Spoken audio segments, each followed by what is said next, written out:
Berhenti ngebela diri pas dikatain. Nah, aku mau kasih tahu nih, kenapa diam itu justru jadi senjata paling mematikan buat mental lawan kamu. Pernah nggak sih pas ada orang ngerendahin kamu, tiba-tiba jantung kamu tuh rasanya deg-degan kenceng banget dan suhu tubuh rasanya naik. Rasanya ada dorongan kuat banget di dalam dada buat langsung ngebalas saat itu juga. Kamu pengen ngejelasin kalau mereka salah, pengen ngebela harga diri, atau bahkan pengen maki-maki balik supaya mereka tahu rasa. Jujur aja, itu wajar banget. Aku paham kok rasanya, dan itu tuh manusiawi. Karena ego kita secara alami bakal bereaksi pas ngerasa terancam. Tapi, aku mau kamu berhenti sejenak dan coba pikirin ini pakai logika yang jernih.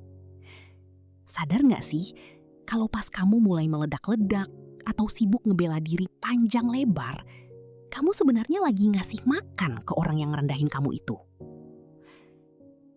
Reaksi emosional kamu, air mata kamu, atau teriakan kamu, itu tuh hadiah paling mewah buat mereka. Itu adalah validasi kalau mereka berhasil. Mereka berhasil masuk ke dalam pikiran kamu.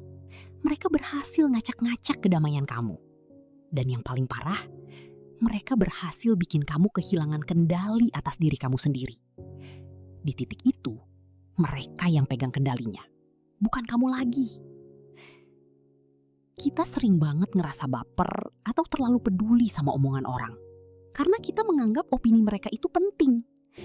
Padahal nih ya, stoikisme ngajarin kita satu hal yang sangat berkelas. Kekuatan itu bukan soal seberapa keras kamu bisa teriak balik, tapi seberapa tenang kamu bisa tetap berdiri di tengah badai hinaan. Nah, di bagian ini, aku mau kita ubah sudut pandang kamu secara total. Kita bakal bedah kenapa diam itu bukan berarti kamu kalah atau lemah. Sebaliknya, diam adalah sebuah pernyataan otoritas. Kalau apa yang mereka omongin itu terlalu receh buat kamu tanggapin. Bayangin, gimana bingungnya mereka pas udah capek-capek nyerang, tapi kamu cuma ngeliatin dengan tenang, tanpa sepatah kata pun. Lantas, apa sih yang sebenarnya terjadi di otak orang yang ngerendahin kamu pas kamu milih buat diam? Kenapa mereka justru yang bakal ngerasa malu sendiri? Yuk, mari kita bongkar taktik psikologinya. Oke, sekarang kita masuk ke intinya ya. Pernah nggak sih kamu mikir, kenapa diem itu justru bisa bikin orang yang ngerendahin kamu malah ngerasa malu sendiri? Nah, jawabannya itu ada di satu konsep dasar stoikisme, namanya dichotomy of control, atau gampangnya sih pembagian kendali. Sederhananya tuh gini, di dunia ini cuma ada dua hal. Hal yang bisa kamu kontrol, dan hal yang sama sekali nggak bisa kamu kontrol. Mulut orang lain, opini jahat mereka, atau ejekan mereka. Itu semua masuk kategori eksternal. Alias 100% di luar kendali kamu. Lagi pula, kamu nggak akan pernah bisa kan nyuruh orang buat berhenti jadi jahat. Tapi, reaksi kamu, nah itu baru hal internal. Itu milik kamu sepenuhnya. Tapi masalahnya tuh gini, pas kamu denger omongan yang gak enak, terus kamu langsung kepancing buat marah, nangis, atau ngebela diri mati-matian, di saat itulah kamu sebenarnya lagi nyerahin remote kontrol emosi kamu ke mereka. Seolah-olah kamu bilang, nih pegang remote-nya. Kalau kamu pencet tombol marah, aku bakal marah. Kalau kamu ejek aku bakal sedih. Kan jadinya kamu kayak boneka yang talinya ditarik-tarik sama mereka. Tapi, pas kamu memilih buat diam dan tetap tenang, kamu sebenarnya lagi ngirim pesan psikologis yang kuat banget tanpa perlu teriak-teriak.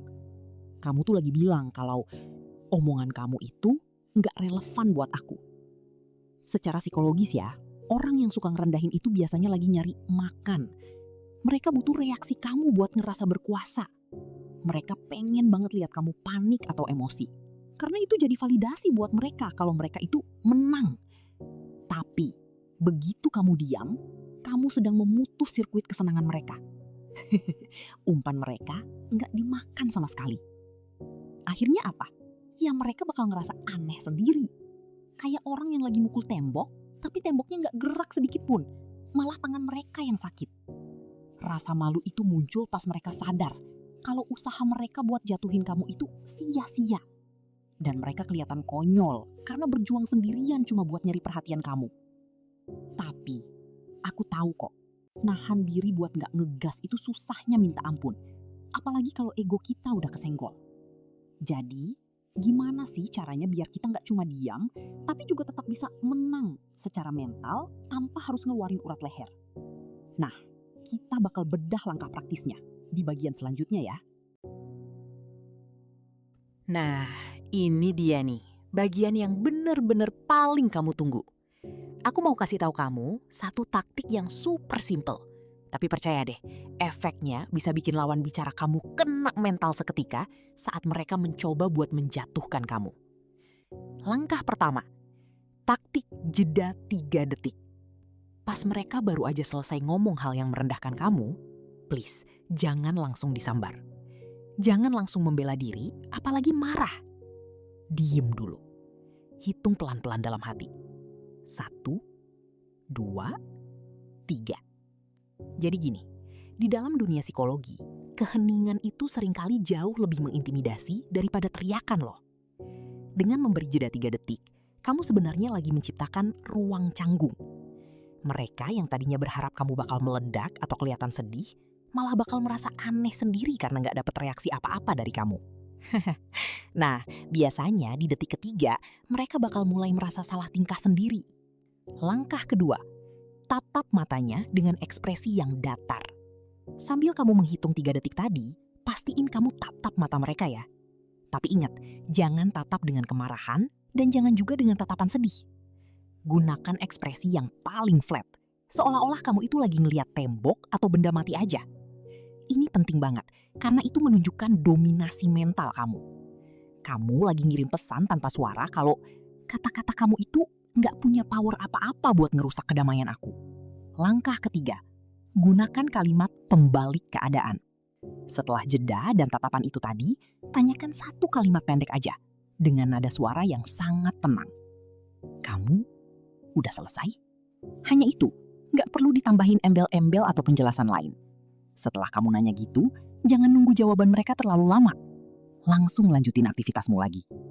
Kalau kamu lagi pegang HP, ya balik lagi ke HP-mu. Kalau lagi jalan, ya lanjut jalan lagi aja. Perlakukan omongan mereka seolah-olah itu cuma suara angin lalu yang nggak sengaja lewat. Kenapa ini efektif banget?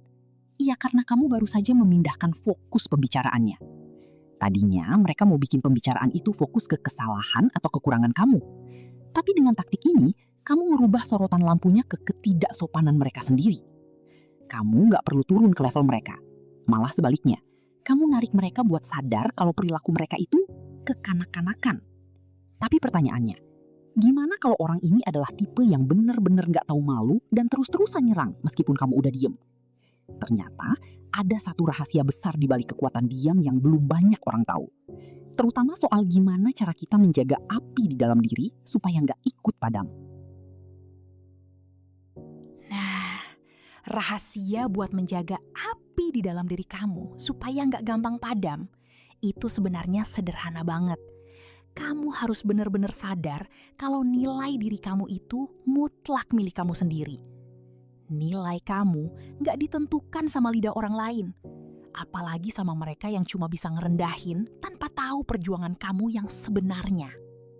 Pas kamu milih buat diam, itu bukan berarti kamu kalah, lemah, atau nggak berani. Justru itu adalah bukti kalau kamu punya kelas. Itu menunjukkan kalau kamu punya disiplin diri yang luar biasa tinggi.